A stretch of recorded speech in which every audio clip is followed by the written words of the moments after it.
नमस्कार बच्चों, आप सभी मज़े में हैं।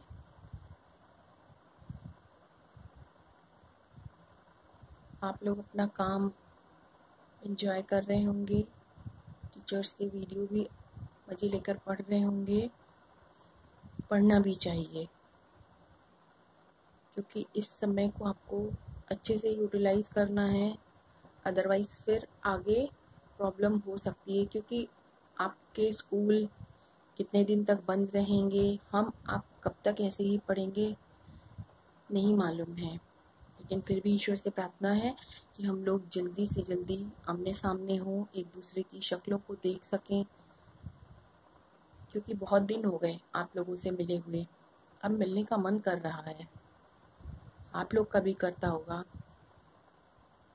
तो इसलिए ईश्वर से प्रार्थना कीजिए कि सब कुछ पहले जैसा हो जाए और हम लोग वापस अपने अपने स्कूलों में मिल सकें और जैसे हम लोग पढ़ाई करते थे वैसे कर सकें। खैर, जो पिछले वीडियो में आपने पढ़ा, होप सो आपको समझ में आ गया होगा। आइए उसको जल्दी से एक बार फिर रिवीजन कर लेते हैं और फिर हम आज की बात आगे की करते हैं। कल हम लोगों ने वलित पर्वत के आगे का सेकंड पार्ट पढ़ा था, जिसमें हमने खंड या भ्रंश पर्वत पढ़े थे। वलित पर्वत आपको मैंने बताया था कि चट्टानों में मोड़ पड़ने से बनते हैं और भ्रंश पर्वत चट्टानों में दरार पड़ने से बनते हैं। तो आपका जो भ्रंश पर्वत था वो पृथ्वी की आंतरिक हलचलों के कारण धरातल के किसी भाग में दरार पड़ने या किसी विशालकाय चट्टानी खंडों में भ्रंश या टूटने फूटने या दरार पड़ने से इनका निर्माण होता है। उसके बाद आपको मैंने डायग्राम से भी समझाया था बच्चों। ये देखिए डायग्राम कि जब आपकी चट्टानों में तनाव होगा, खिंचाव होगा, तो चट्टानें आपस में इधर उधर को खींचेंगी और बीच में से टूटेंगी। टूटने पर आपको दो तरीके से मैंने बताया था, एक या तो बीच का भाग नीचे धंस जाएगा या बीच का भाग ऊपर रह जाएगा और साइड का भाग नीचे धंस जाएगा। ठीक है बच्चों, तो जो ऊपर का भाग था उठा हुआ वो हमारा पर्वत की तरह से हमको दिखाई देगा, इसलिए उसको हम भ्रंश पर्वत कहते हैं क्योंकि वो टूटने से बना है। और जो बीच का जो भाग है हमारा, जो गड्ढे की तरह बन गया है, ये देखिए, इसको हम घाटी कहते हैं, भ्रंश घाटी, क्योंकि ये भी टूटने या चिटकने से बनी है, इसलिए ये भ्रंश घाटी कहलाती है। ठीक है, अब हम आगे की ओर बढ़ते हैं। यहाँ तक आपको समझ में आ गया होगा। अब अगली बात ये थी कि चट्टानों के ऊपर उठने। ठीक है बेटो, देखिए, चट्टानों के ऊपर उठने या नीचे धंसने, दोनों ही तरहों से आपके भ्रंश पर्वतों का निर्माण होता है। इसी तरीके से चट्टानों के ऊपर उठने या नीचे धंसने से भ्रंश घाटी का निर्माण होता है। अब अगर आपसे प्रश्न पूछा जाए कि भ्रंश पर्वत और भ्रंश घाटी का निर्माण किस तरीके से होता है, तो आप यही लिखेंगे कि चट्टानों के ऊपर उठने या नीचे धंसने से भ्रंश पर्वतों या घाटियों का निर्माण होता है। ठीक है, तो ये दो बातें हो गई, हम इनको लिखते हैं। आइए, पहली बात हमारी ये है कि चट्टानों के ऊपर उठने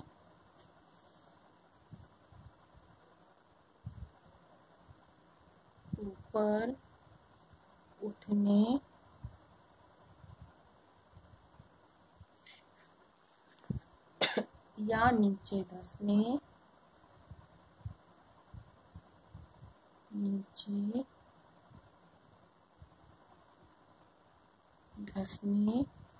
से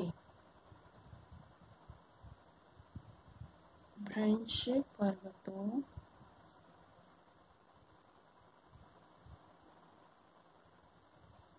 का निर्माण होता है।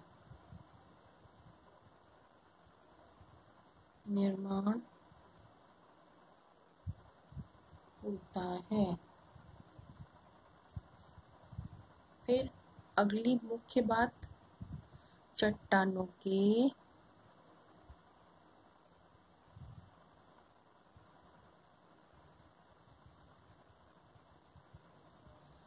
ऊपर उठने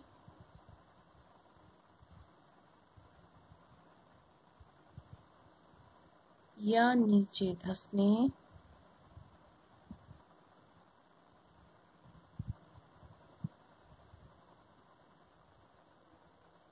से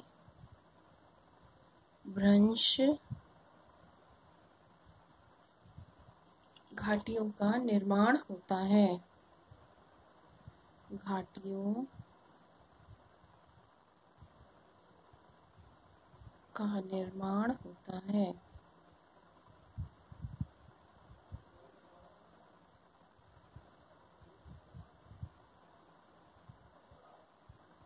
ठीक है ना बच्चों, ये दोनों बातें याद रखिएगा, चाहे भ्रंश घाटी की हम बात करें, चाहे हम भ्रंश पर्वत की बात करें, कि उन दोनों का निर्माण किस तरीके से होता है। तो आप अपने जवाब में यही लिखेंगे कि भ्रंश पर्वत और भ्रंश घाटी का निर्माण चट्टानों के ऊपर उठने या नीचे धंस जाने से होता है। ठीक, अब अगली बात क्या है, भ्रंश पर्वत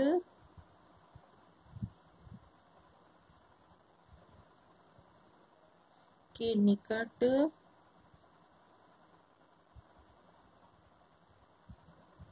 बनी घाटी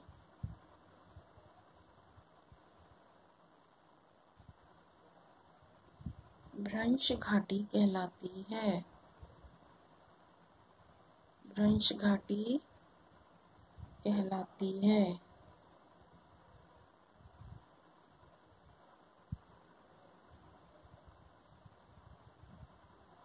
ये तो हो गया था बच्चों की कैसे निर्मित होती हैं वो, और ये भ्रंश घाटी की परिभाषा। ठीक है, कि पर्वतों के निकट जो घाटी बनती है, भ्रंश पर्वतों के, ठीक है ध्यान रखिएगा, भ्रंश पर्वतों के निकट जो घाटी बनती है वो क्या कहलाती है, भ्रंश घाटी कहलाती है। ये मैंने ऊपर भी बताया, चाहे बीच में बने चाहे पर्वत के अगल बगल बने, वो भ्रंश घाटी कहलाएगी। आपके भारत में जो भ्रंश घाटी है वो विंध्याचल और सतपुड़ा पर्वतों के मध्य में है। ठीक है, अभी मैंने बताया, जैसे अभी यहाँ सपोज करिए ये सतपुड़ा है, ये विंध्य पर्वत है और इसके बीच में भ्रंश घाटी है, दो पर्वतों के बीच में हो सकती है। ठीक है, तो हमारे भारत में जो भ्रंश घाटी है वो सतपुड़ा और विंध्य पर्वतों के मध्य में है। ठीक है, भारत में भ्रंश घाटी का उदाहरण भ्रंश घाटी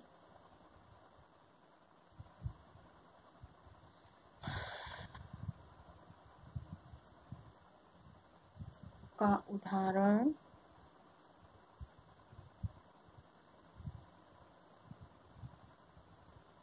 सतपुड़ा, विंध्य और सतपुड़ा, विंध्य और सतपुड़ा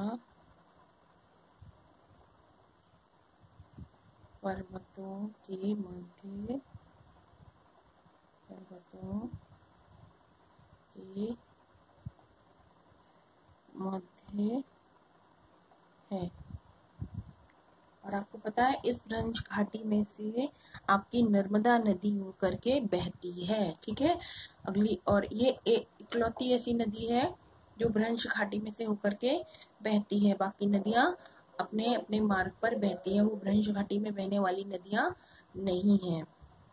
तो अगर आपसे पूछा जाए भ्रंश घाटी में बहने वाली एक नदी का नाम बताइए भारत में, तो आप लिखेंगे नर्मदा नदी।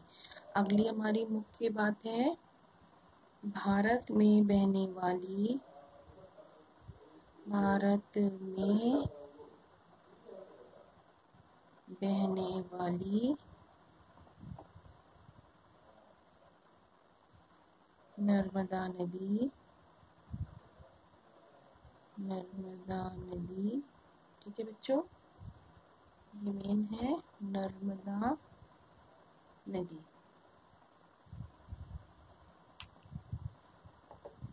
विंध्य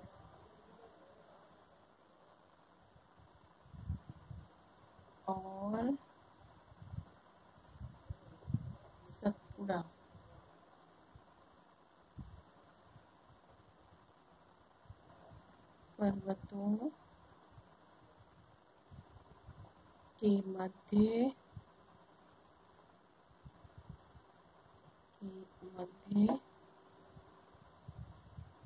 भ्रंश घाटी में बहती है।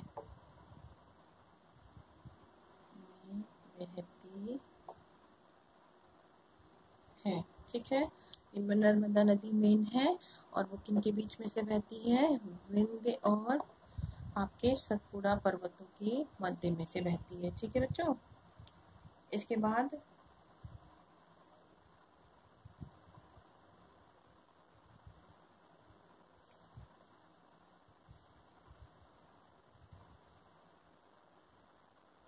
ये मेन है क्योंकि नर्मदा नदी से जुड़ा था, इसलिए इसको मैंने आपको अलग बताया।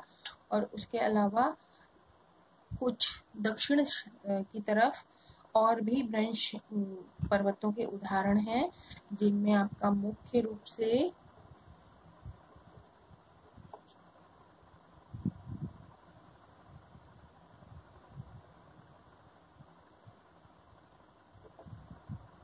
भारत में अन्य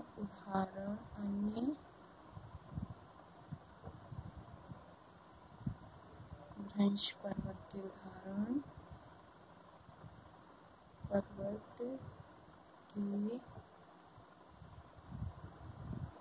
उदाहरण पश्चिमी घाट। ये जब हम 6 में हम लोग पढ़ रहे थे तो मैंने आपको बताया था पश्चिमी घाट दक्षिण में है आपके पश्चिम साइड में। ठीक है, और उसके बाद विंध्याचल सतपुड़ा मैंने आपको यहाँ बता ही दिया है। उसके अतिरिक्त नीलगिरी, ये भी हमारा जो है दक्षिण में ही है, नीलगिरी। उसके बाद में ये हमारे कहाँ के उदाहरण हैं? दक्षिण भारत के साइड के उदाहरण हैं। किस चीज़ के? भ्रंश पर्वतों के उदाहरण हैं। ठीक है, ये 2 और हैं हमारे पास।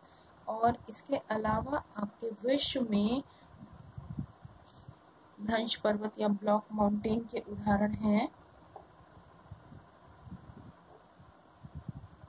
विश्व के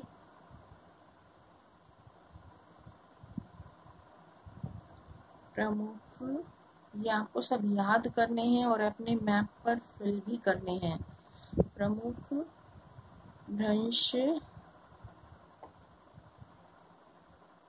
पर्वतों के उदाहरण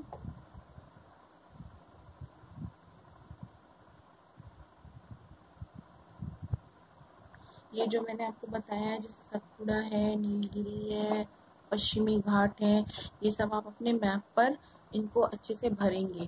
ठीक है, ढूंढ करके। और इंडिया का मैप आपने ड्रॉ करना सीखा था, उसको आप प्रैक्टिस करते रहिएगा, जिससे कि आप भूल नहीं जाइएगा, क्योंकि एग्ज़ाम में आपको ड्रॉ करना पड़ेगा। ठीक है बच्चों, तो अब हम बात कर रहे थे विश्व के प्रमुख भ्रंश पर्वतों की। तो उनमें हमारा मुख्य में है एक, सबसे पहले ब्लैक फॉरेस्ट हम ले सकते हैं। ये ब्लैक फॉरेस्ट,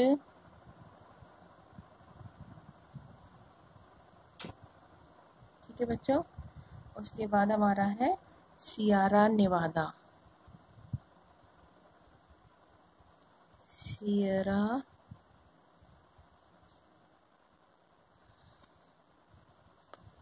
नेवादा, ठीक है। ये हमारे विश्व के कुछ मुख्य उदाहरण हैं, बहुत हैं, लेकिन यहाँ पर मैं आपको मेन 2 ही बता रही हूँ। ये 2 मेन हैं, ब्लैक फॉरेस्ट और सियरा नेवादा। ये आपको ढूंढने हैं और इनको मैप पर आपको फिल करना है। ये दोनों आपको वर्ल्ड के मैप पे मिलेंगे, और जो पीछे नीलगिरी, सतपुड़ा, विंध्य, पश्चिमी घाट, ये जो मैंने बताए हैं, ये आपको इंडिया में मिलेंगे और इंडिया के मैप पर ही आपको इनको फिल करना है। तो आज के लिए इतना ही बच्चों। उम्मीद है ये आपको समझ में आया होगा और इसको आप अपनी कॉपी पर कर लेंगे। और इंडिया के मैप वाला वर्क तो आप अपनी कॉपी पर इंडिया का मैप ड्रॉ करके कर लेंगे, ठीक है। अगर वर्ल्ड का मैप आपके पास नहीं है तो उसको हाल फिलहाल रोकिएगा, जब हो जाएगा तब करिएगा, लेकिन वो काम आपको करना ज़रूर है। तो अब हम फिर मिलेंगे नेक्स्ट वीडियो में। Thank you.